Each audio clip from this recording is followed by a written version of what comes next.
Zikir adalah ibadah kepada Allah. Cuman setiap ibadah yang kita kerjakan harus sesuai panduan Nabi Sallallahu Alaihi Wasallam. Begitu. Zikir Nabi kerjakan iya, zikir habis sholat, ada zikir pagi sore, gitu kan? Ada zikir yang beliau baca, misal atau doa dibaca pada malam hari, ada dibaca pada saat sujud, pada saat ruku, ada tempat-tempatnya semua.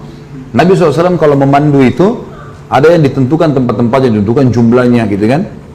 Baik, sekarang kita yang ditanya sekarang bagaimana kalau ada orang mati lalu mengadakan acara zikir, bagaimana acara ini? Baik, tanya sekarang, apakah Nabi SAW kalau ada orang mati berzikir di situ? Ada nggak riwayat yang menyebutkan satu saja riwayat Nabi SAW pernah ada sahabat Nabi datang orang mati panggil ayo sini duduk berzikir lalu suruh membaca semua zikir. Belum ada satu riwayat pun masalah itu. Jadi kalau kita menjelaskan ini bukan oh ini Ustadz larang zikir, salah ini. Jangan begitu pemahamannya.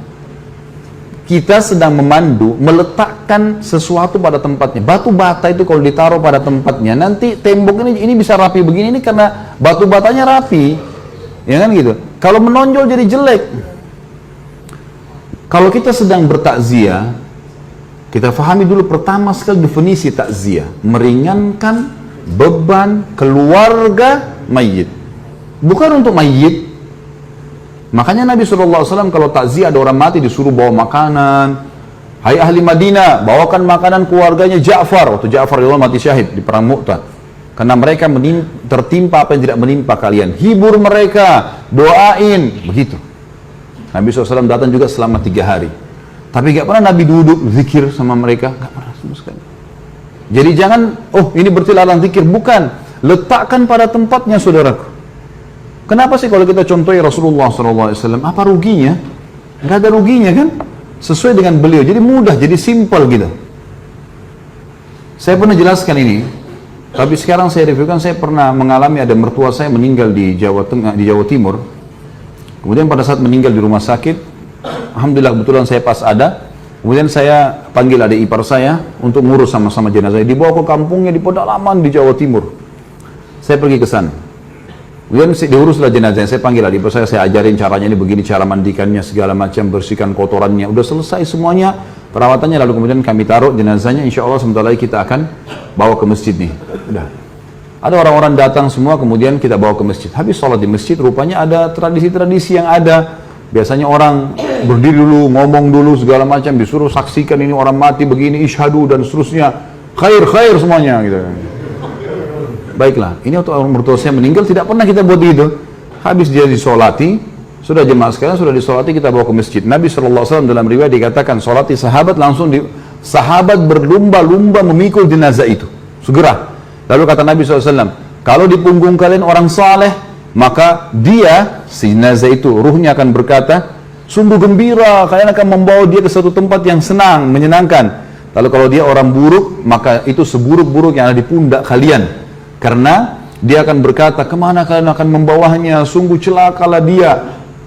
Begitu seterusnya, sampai dibawa ke kuburan. Lalu Nabi SAW menurunkan jenazah, dan diturunkan jenazah ini, diturunkan, kemudian mereka naik, lalu kemudian ditutup. Itu sunnah Nabi SAW. Maka saya lakukan seperti sunnah ini.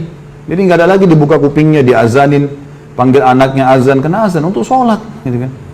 Nggak ada hubungannya sama orang mati. Allah mengatakan, innaka la tusmi'u man fil kubur. Kau tidak akan bisa memperdengarkan orang yang di kuburan, hai Muhammad.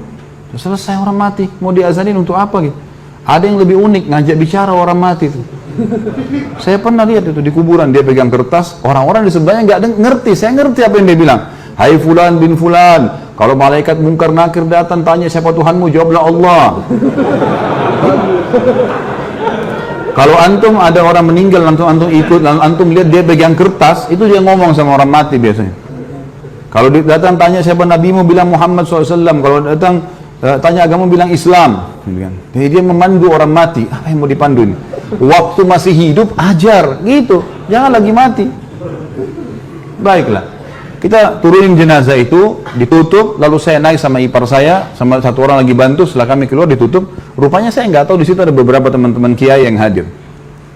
Kemudian setelah itu saya jalankan sunnah Nabi SAW. Apa sunnah Nabi? Nabi SAW waktu pernah mengubur sahabatnya, jenazah sahabatnya, langsung beliau berceramah tentang proses orang mukmin kalau ruhnya mati, maka akan datang 3 malaikat, kiri kanannya malaikat rahmah, membawakan kafan dari surga, malaikat maut dibunuh-bunuh kepalanya mengatakan, hai jiwa yang baik, keluarlah kepada pengampunan Tuhanmu, lalu ruhnya keluar lebih mudah daripada air dari mulut kendi. Terus saja saya sampaikan, sampai saya sadari, ipar saya menangis dan orang-orang banyak yang nangis, karena riwayatnya panjang itu, tentang ruh orang beriman keluar, kemudian mengeluarkan bau lebih wangi dari bau kasturi, naik ke langit, semua malaikat menyambut ruh itu, kemudian terdengar Allah mengatakan, catatkan hambaku ini termasuk penghuni surga, kembalikan dari dunia, di sana saya ciptakan, di sana pula saya bangkitkan. Lalu diantar ruhnya bersamaan jasadnya dimasukkan oleh kerabatnya. 3 langkah mereka jalan masih terdengar suara sendalnya. Kemudian barulah datang malaikat mendudukkan dia. Tanya, siapa Tuhanmu, siapa Nabimu, apa kitabmu? Kalau dia orang mukmin, kata Nabi SAW, dia akan menjawab, yuthabbitullahu alladhina amanu bil qawli tsabiti fil hayatid dunya wa fil akhirah.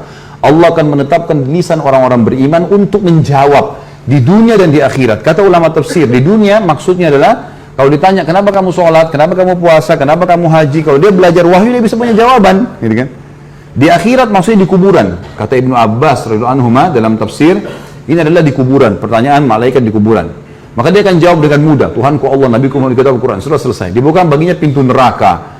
Dilihat neraka, dia ketakutan. Lalu kata malaikat, lihat dari apa Allah selamatkan dirimu. Ditutup, dibuka pintu surga, dayang-dayang, permadani, kelebihan segala macam. Lalu kemudian dia malaikat berkata, ini tempat kau sekarang. Maka dia pun mengatakan, ya Allah cepatkan waktu karena aku ingin masuk ke dalam surgaku.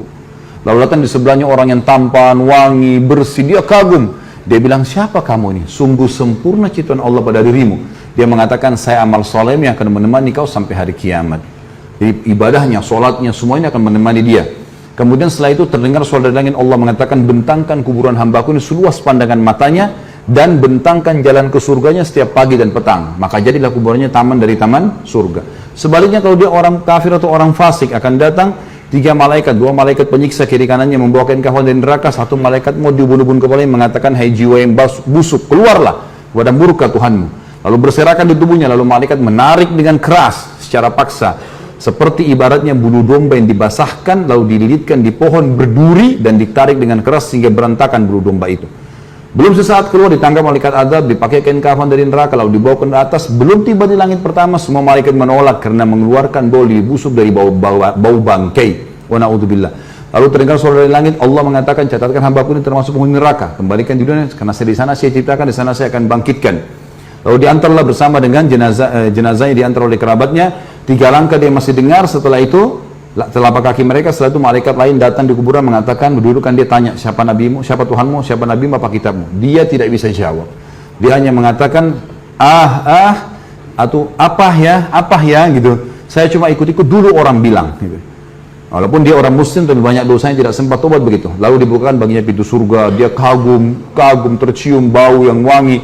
Lalu malaikat bilang, lihat dari apa kamu haramkan dirimu. Kamu bisa di sini, tinggal sholat, tinggal puasa, tinggal patuh, selesai, gitu kan? Masuk sini. Tapi ditutup sekarang. Ini tempat kau sekarang, neraka dibuka dengan siksaannya segala macam.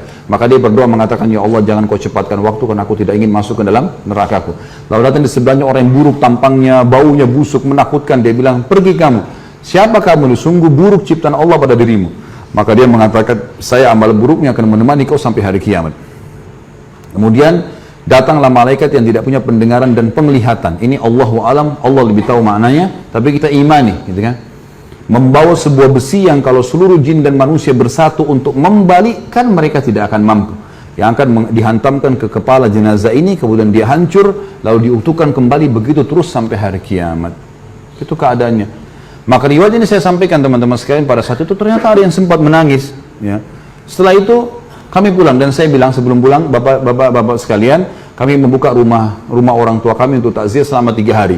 Sunnah Nabi SAW takziah itu adalah begini, datang, doakan, sabarkan kami, dan lagi berminat membawa makanan silakan. Kami tidak siapkan makanan dan minuman, karena sunnah Nabi SAW begitu.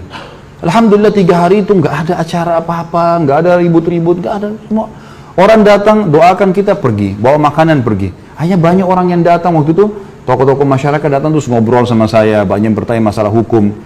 Sebelum saya pulang ke Surabaya, kemudian balik ke Jakarta waktu itu, ada beberapa tetangga, keluarga mertua saya mengatakan, kami selama ini hadapi kematian belum pernah seperti ini.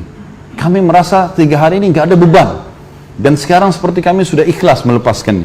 Sebenarnya sunnah Nabi SAW. Tapi teman-teman sekalian, Kalau ada orang yang tetap mau melakukan haknya dia, saya tidak larang ya. Jangan bilang Khalid Basalamah larang, sehingga lagi menyesatkan. Tidak. Silakan buat. Yang antum mau buat, silakan. Bebas. Gitu kan. Semua orang bertanggung jawab. Tugas saya menyampaikan saja. Gitu kan. Berada di zona aman, lebih baik daripada zona yang tidak aman. Gitu kan. Walaupun anggap tidak haram, tapi minimal syubhat. Baik, ini sama saja. Lebih baik kita di zona aman. Ada perintah kerjakan, tidak ada tinggalkan. Sebatas itu saja.